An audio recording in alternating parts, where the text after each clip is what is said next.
ہم سب کے محبوب عالمی شہرت یافتہ شخصیت پوری دنیا میں تبلیغ حب رسالت آپ جن کی پہچان ہے، میں نے دیکھا دنیا کے کسی بھی خطے میں چلے جائیں اللہ رب العزت نے یکساں مقبولیت سے نوازا ہے۔ لاکھوں کروڑوں نوجوان انہیں فالو کرتے ہیں۔ ہم سب کے دلوں کی دھڑکن شہزادہ اہل سنت عیدگاہ شریف کے سجادہ نشین صاحبزادہ والا شان صاحبزادہ حسان حسیب الرحمان سے میں گزارش کر رہا ہوں کہ تشریف لائیں اور اپنے افکار سے ہمیں نوازیں، نعت کا نذرانہ پیش کرنے کی سعادت حاصل کریں، گفتگو کریں۔ اصل میں انہیں سیالکوٹ تشریف لے جانا تھا، میں نے اتنی دیر سے گزارش کرتے کرتے کرتے کرتے اب تک انہیں روک لیا، لیکن اب پیر صاحب کی بھی کالز آ رہی ہیں جس کی وجہ سے انہیں جانا ہوگا۔ محبتوں سے استقبال کیجئے، نعرہ تکبیر، نعرہ رسالت، نعرہ رسالت، نعرہ حیدری، صاحبزادہ والا شان۔ الحمدللہ رب العالمین والصلاة والسلام على سید الانبیاء والمرسلین، اما بعد فقد قال اللہ تبارک وتعالی فی القرآن الکریم اعوذ باللہ من الشیطان الرجیم بسم اللہ الرحمن الرحیم انا اعطیناک الکوثر صدق اللہ العظیم وصدق رسولہ النبی الکریم ونحن على ذلك ومن الشاہدین والشاکرین والحمد للہ رب العالمین۔ سچا ہے ہمارا مالک اور سچا ہے ہمارا خالق کہ سوا اس واحد و یکتا کے کوئی عبادت کے لائق نہیں۔ کریم ہے، رحیم ہے، بادشاہ ہے اور بادشاہوں کا بادشاہ ہے۔ سچے ہیں اس کے پیارے حبیب صلی اللہ علیہ وآلہ وسلم کہ جن کی آج اس خوبصورت محفل میں ہم اکٹھے ہیں، وہ حبیب علیہ الصلوۃ والسلام کہ جن کو رب کریم نے اپنی ہر صفت میں بے نظیر و بے مثال تخلیق فرمایا، جن کو رب کریم نے ہر صفت میں بے نظیر و بے مثال تخلیق فرمایا، جو کسی صفت میں، کسی شان میں، کسی مقام میں کوئی اپنا ثانی نہیں رکھتے۔ جس طرح کسی نے خوب کہا، بالکل صحیح کہا، قرآن اور حدیث کی روشنی میں کہا کہ تاریخ اگر ڈھونڈے گی ثانی محمد صلی اللہ علیہ وآلہ وسلم، ثانی تو بڑی چیز ہے، سایہ نہ ملے گا۔ جو کسی صفت میں بھی اپنا کوئی ثانی نہیں رکھتے۔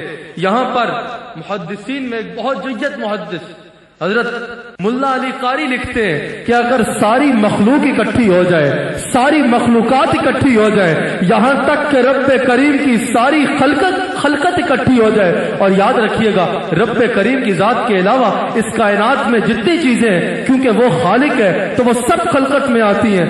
ملائکہ بھی خلقت میں آتے ہیں، نبی رسول بھی خلقت میں آتے ہیں، یہ عالم بھی خلقت میں آتا ہے، ہر عالم خلقت میں آتا ہے، گویا کہ عرش والے بھی خلقت میں آتے ہیں اور فرش والے بھی خلقت میں آتے ہیں۔ تو ملا علی قاری فرماتے ہیں کہ اگر ساری خلقت بھی اکٹھی ہو جائے، ساری خلقت اکٹھی ہو جائے اور رسول اللہ کی کسی ایک صفت کو بھی بیان کرنا شروع کر دے تو وہ کما حق کا ہوں اس کا بیان کر نہیں سکتی، کیونکہ رب کریم نے جب ساری خلقت کا ذکر فرمایا۔ میں آپ سے بہت تھوڑی گفتگو کروں گا، لیکن جتنی دیر گفتگو کروں گا مکمل داد نہیں چاہتا، توجہ چاہتا ہوں۔ یہ جو آپ سے دعوت مانگتے ہیں وہ اپنے لیے نہیں مانگتے، آپ جب سبحان اللہ کہیں گے یا ماشاء اللہ کہیں گے تو آپ کا اپنا فائدہ ہوگا۔ میں بھی اگر آپ سے توجہ مانگ رہا ہوں تو مجھے آپ کی توجہ سے کچھ نہیں ملے گا، آپ کو ملے گا۔ باقی ہم رسول اللہ کے فقیر ہیں، ہمیں کوئی کیا دے سکتا ہے؟ ہماری جھولی تو ہمارے آقا نے بھر ڈالی ہے۔ جب رب کریم اس پوری خلقت، ساری خلقت کا ذکر فرماتا ہے، جب وہ خالق، سارے علماء کہتے ہیں 70,000 عالمین یا اس سے بھی زیادہ، جب سارے عالموں کا ذکر فرماتا ہے، ساری خلقت کا ذکر فرماتا ہے، تو فرماتا ہے یہ تو متاع قلیل ہے، یہ تو قلت ہے، یہ ساری خلقت جو ہے یہ قلت ہے۔ توجہ ہے نا، رب کریم اس ساری کائنات کو فرماتا ہے یہ تو متاع قلیل ہے، قلت ہے، لیکن جب باری آتی ہے اپنے حبیب کی تو وہ بادشاہ بھی کہہ دیتا ہے انا اعطیناک الکوثر، اے میرے حبیب علیہ الصلوۃ والسلام، سب کچھ قلت ہے لیکن ہم نے آپ کو کثرت عطا فرمائی ہے۔ اب سوال یہ پیدا ہوتا ہے کہ کس چیز میں کثرت عطا فرمائی ہے؟ یہاں رب کریم نے یہ نہیں فرمایا کہ ہم نے آپ کو حسن میں کثرت عطا فرمائی ہے. یہاں رب کریم نے یہ نہیں فرمایا کہ ہم نے آپ کو علم میں کثرت عطا فرمائی ہے، ہم نے آپ کو اختیار میں کثرت عطا فرمائی ہے، ہم نے آپ کو حکومت میں کثرت عطا فرمائی ہے. جب کچھ نہیں فرمایا تو ماننا پڑے گا، کیونکہ خالق کل فرما رہے انا اعطیناک الکوثر، تو اس کا مطلب جس ذرے کا وہ خالق ہے اس ذرے کا آپ کو مالک بنا رہا ہے، اور فرما رہے ہیں میرے حبیب علیہ الصلوۃ والسلام ہم آپ کو اپنی ساری سلطنت میں کثرت عطا فرما. اگر رسول اللہ کے حسن کی کثرت دیکھو تو تاریخ ڈھونڈ کے دکھائے ایسا حسن کوئی لے کے تو آئے. اگر یوسف کو دیکھ کر انگوٹھے کاٹے جاتے تھے، عورتیں کاٹتی تھی، تو میرے رسول اللہ کو دیکھ کر مردان عرب سر کٹانے کو تیار.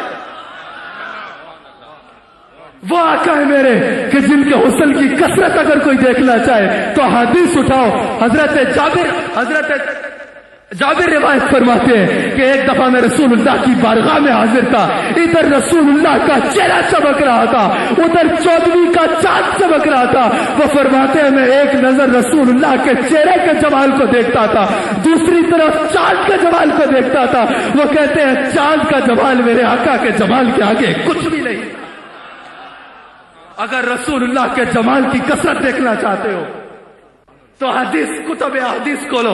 ہمیں نظر آتا ہے کہ ایک دفعہ جبریل امین ہمارے آقا کی بارگاہ میں حاضر ہوتے ہیں، دیا قلبی کے روپ میں آیا کرتے تھے، ہاتھ باندھ کے عرض کرتے ہیں یا رسول اللہ ایک غلام عرض کرنا چاہتا ہے، یعنی گویا کہ غلام آپ کی نعت پڑھنا چاہتا ہے.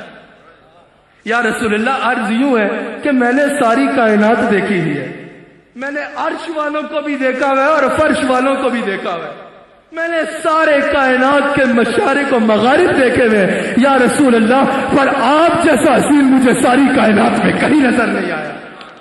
اور اگر یہ تو حسن کی کثرت ہے نا، اگر رسول اللہ کی پہنچ کی کثرت دیکھنا چاہتے ہو تو ابھی مجھے ایک حدیث یاد آئی جبریل امین کے اس میں. ایک دفعہ جبریل امین رسول اللہ کی بارگاہ میں حاضر ہوئے. سرکار نے پوچھا ہے جبریل جب تجھے رب کریم حکم دیتا ہے سدرۃ المنتہا پہ تو ہوتا ہے، تجھے رب کریم کوئی پیغام دیتا ہے کوئی حکم دیتا ہے تو تجھے میرے تک آنے میں کتنی دیر لگتی ہے؟ میرے تک پہنچنے میں تجھے کتنی دیر لگتی ہے؟ جبریل امین عرض کرتے ہیں یا رسول اللہ میں تو وہاں آپ کے دیدار کا منتظر کھڑا ہوتا ہوں کہ یہاں سے وہ حکم دے اور میں یہاں آپ کی بارگاہ میں حاضر ہوں. یا رسول اللہ ایک لمحے سے بھی کم لگتا ہے اور میں آپ کی بارگاہ میں حاضر ہو جاتا ہوں. جتنی رفتار مجھے اللہ نے عطا فرمائی ہے فرشتوں میں سے کسی کے پاس اتنی رفتار نہیں ہے. سرکار نے فرمایا اچھا جبریل ذرا واپس تو جا. جبریل امین وہاں جاتے ہیں تو دیکھتے ہیں وہاں رسول اللہ رولک افروز ہے. پھر واپس آتے ہیں، یہاں آتے ہیں تو دیکھتے ہیں یہاں رسول اللہ، وہاں جاتے ہیں تو دیکھتے ہیں وہاں رسول اللہ. یعنی جہاں دیکھتے ہیں جدھر چلے جاتے ہیں، جدھر جبریل کی فوج ہے ادھر تک جبریل جاتا ہے. وہاں دیکھتا ہے وہاں رسول اللہ، یہاں آتا ہے یہاں رسول اللہ، جاتا ہے تو رسول اللہ، آتا ہے تو رسول اللہ. ہاتھ باندھ کے عرض کرتا ہے یا رسول اللہ میں تو جدھر جاتا ہوں آپ کے حسن کے چلتے ہیں، آپ کے حسن کے چلوے ہیں، آپ کی بادشاہت ہے، اس کی سلطنت میں ہر جگہ آپ کی رسالت کے نعرے لگ رہے ہیں.